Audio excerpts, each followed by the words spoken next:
Me llamó la atención el comentario, un comentario de alguno de los invitados de la nota de Oliver, donde dice, si el acuerdo de Barbados no se cumple, lo que va a venir es la violencia. ¿Y qué tenemos ahora? ¿Estamos lanzando serpentinas en Venezuela? ¿Tocando pitos? Porque el carnaval pasó. A ver, ya la violencia se instauró. ¿Cuántos heridos ayer? Palos, piedras. Tuvieron que sacar además a María Corina, la candidata que estaba allí. ¿Cómo que viene la... Siempre estamos hablando como en sentido figurado. Lo que viene, lo que va a pasar, si no pasa, y lo que está ocurriendo es qué. Quiero darle la bienvenida a nuestro invitado. Está con nosotros Alejandro Hernández, periodista, director del portal digital La Gran Aldea. Hay que respirar en estas cosas, ¿no? Alejandro, buena tarde, bienvenido. Hola, Dania, un placer estar aquí con toda tu audiencia.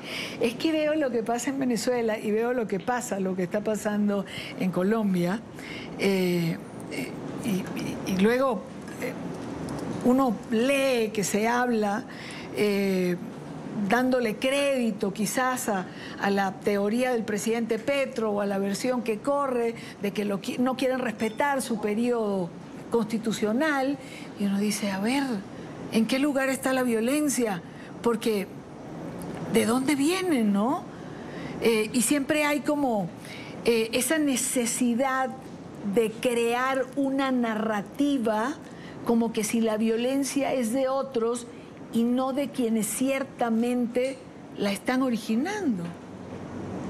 Bueno, es como parte de un modelo que siempre vemos en este tipo de gobiernos populistas.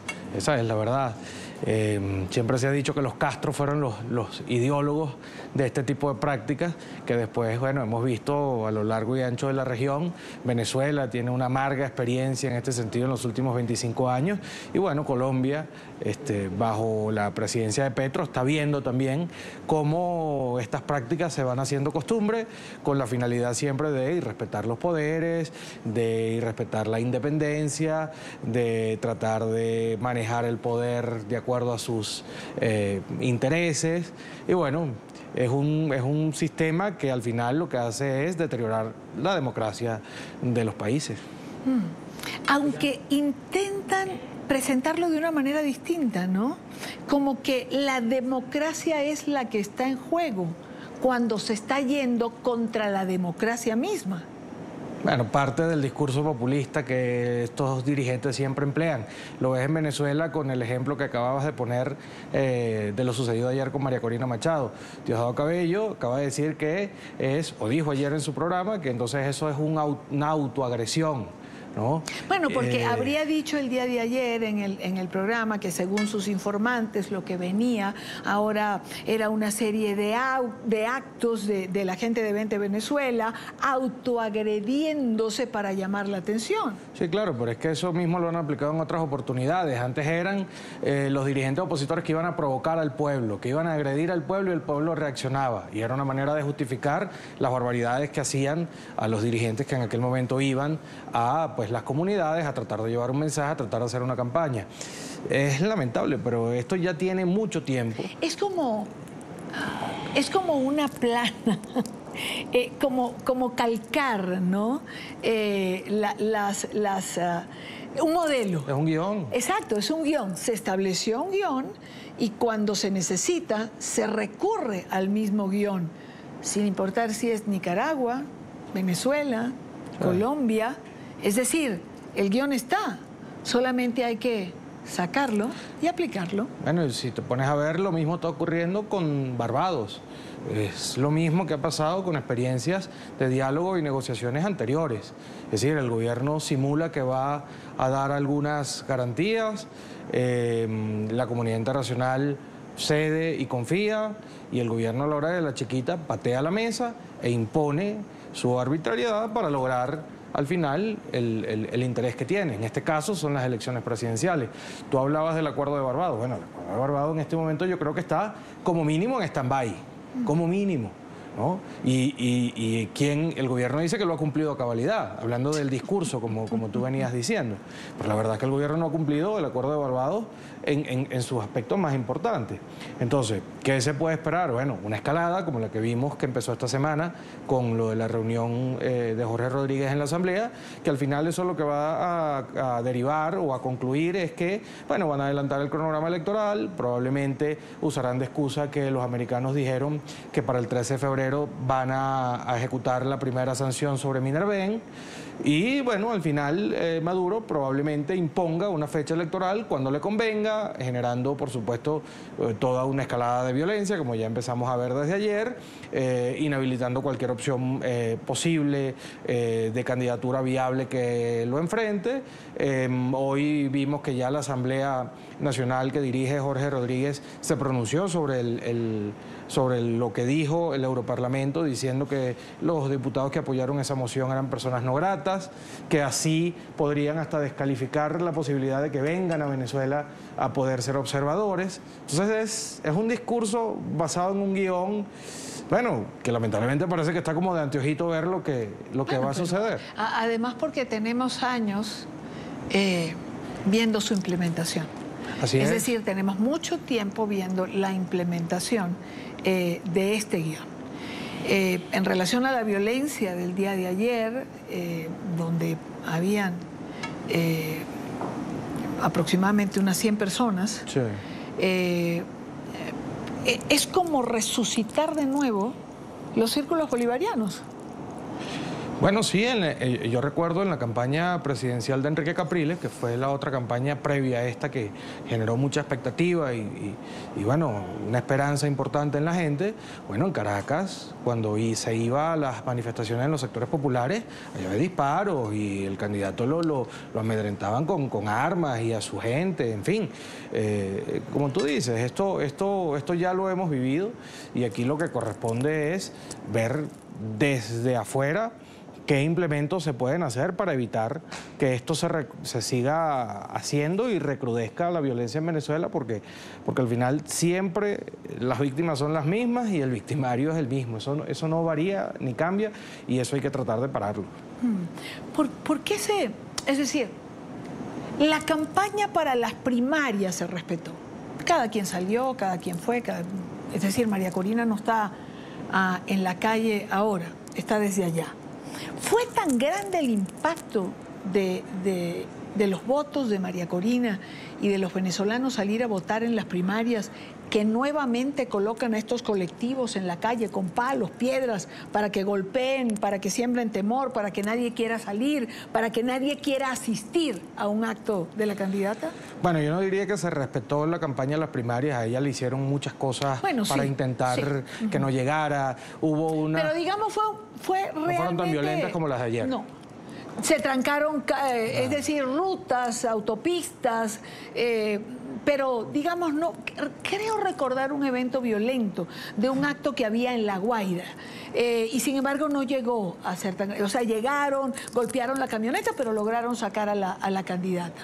Pero es que ahora ya estamos viendo agresiones físicas, pues heridos, ensangrentados. Bueno, es una manera también de amedrentarla a ella a que desista de su aspiración y, digamos, se acoja a lo que dice la falsa institucionalidad venezolana de la inhabilitación.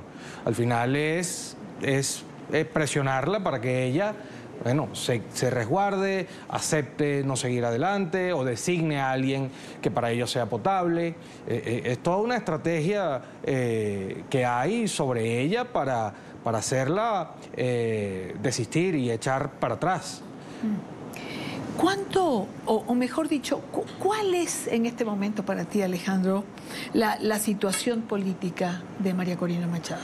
Bueno, creo que es una situación que tiene, o ella tiene sobre encima en este momento mucha presión, porque digamos que hay demasiados factores como abogando para que ella tome una decisión sobre el tema de su sustitución como candidata. María Corina en este momento pues tiene el tema interno de que los partidos políticos tradicionales probablemente estén haciendo mucha presión para que ella se abra a la posibilidad de una sustitución en su candidatura, y también la comunidad internacional de cierta manera ha hecho ver o no ha sido lo suficientemente clara sobre si va a apoyar su candidatura hasta el final o si cuando... Ahí te voy a interrumpir porque yo creo que Estados Unidos no ha sido claro, sobre todo con la frase de Juan González de nos importa más el proceso que la candidatura. Pero el comunicado de la Unión Europea creo que es lo suficientemente claro. El que la calle Pou acabe de llamar al embajador a consulta al país por lo que está ocurriendo en Venezuela, creo que también es una señal. Es decir, Estados Unidos no ha sido lo suficientemente claro. Lo que pasa es que no es un actor menor. No, claro que no es un actor menor. Yo no estoy disminuyendo al actor, pero no es que eso sea toda la representación internacional. De acuerdo, pero para ella, en este momento, su relación con Estados Unidos es fundamental. Es decir, si los Estados Unidos le sueltan la mano a María Corina, probablemente pues toda esa presión interna que hay sobre ella la termine afectando. Es decir, ella supongo que necesita contar con el aval claro de los Estados Unidos a la hora de tomar decisiones. Y como tú bien dices, pues lamentablemente no hay una claridad sobre si hasta el final van a ir con ella. Ayer le pregunté, en la entrevista que tuvimos con ella, le pregunté exactamente eso. Y su respuesta fue, hasta ahora, en mis comunicaciones con Estados Unidos, con representantes de la administración Biden, han dicho que para ellos lo importante es el acuerdo de Barbados.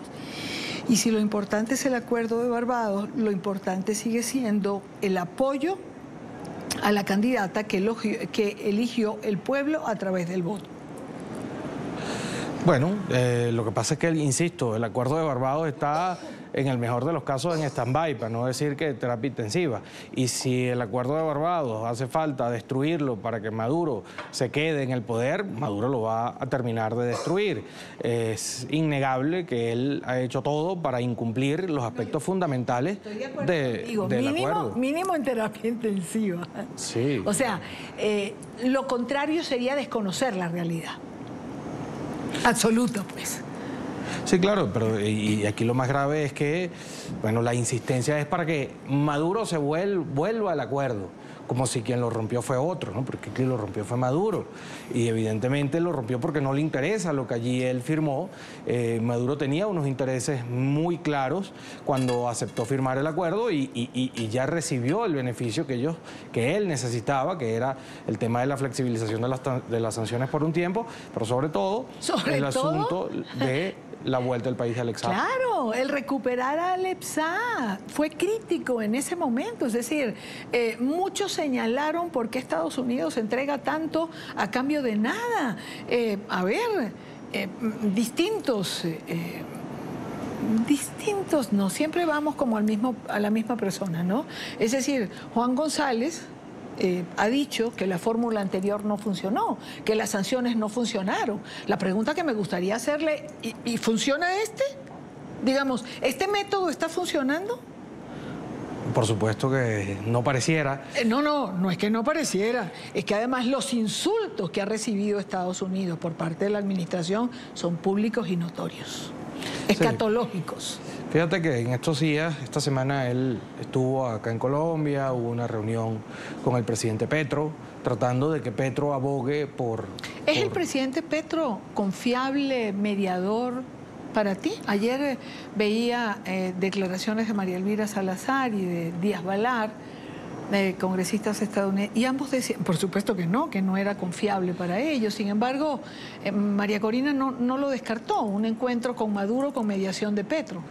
María Corina no ha cerrado la posibilidad de que Petro sea un actor importante, eso es muy cierto, y no ha declarado fuerte contra él, más bien ha hecho llamados a que él pueda de alguna manera abogar. El problema que tiene Petro principalmente, además de su afinidad ideológica y todo lo demás, es que su apuesta principal en este país, o su logro principal, el logro principal de su gestión aquí en Colombia, es firmar la paz, al menos con el ELN, porque él ha hablado de paz total, que es con todas las organizaciones, pero al menos con el ELN, él necesita firmar la paz. Y esa paz no se puede firmar sin que Maduro sea un actor del proceso que ayude a que se firme. Volvemos a donde empezábamos hace un rato, y no era el tema que nos ocupaba, pero no podemos obviarlo.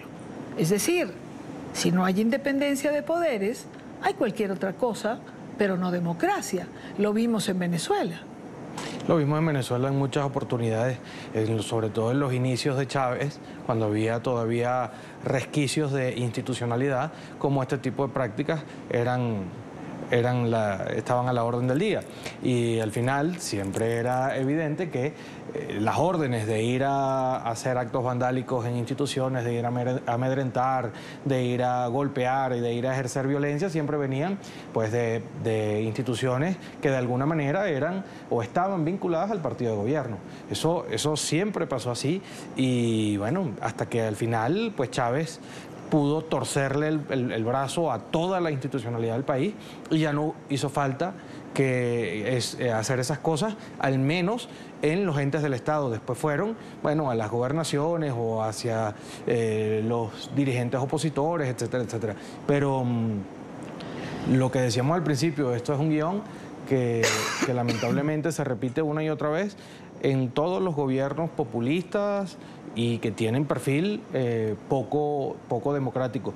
Y no se trata nada más de cuestionar a los que son de izquierda, porque si vemos en El Salvador, cosas muy distintas no pasan. Pero bueno, no es el tema de la conversación. No es el tema de la conversación y creo que el ejemplo de Venezuela, voy a usar una frase para concluir nuestra conversación de hoy. Aquellas aguas trajeron estos lodos que los venezolanos hemos tenido que arrastrar. Las instituciones existen, la institucionalidad hay que preservarla por encima de todo. La institucionalidad es la única garantía que tenemos para preservar la democracia. No lo olvidemos. Cuando se lacera, cuando se hiere, cuando se fractura la institucionalidad, se está fracturando el sistema democrático. No importa cómo lo quieran disfrazar, no importa lo que quieran decir. La democracia es una sola, tiene reglas. Reglas que tienen que respetarse para que el sistema funcione. Cuando las reglas se quebrantan, no hay democracia. O por lo menos comenzamos a ver fisuras en los sistemas democráticos. Alejandro, gracias por acompañarnos hoy. Placer, Idania. Gusto siempre.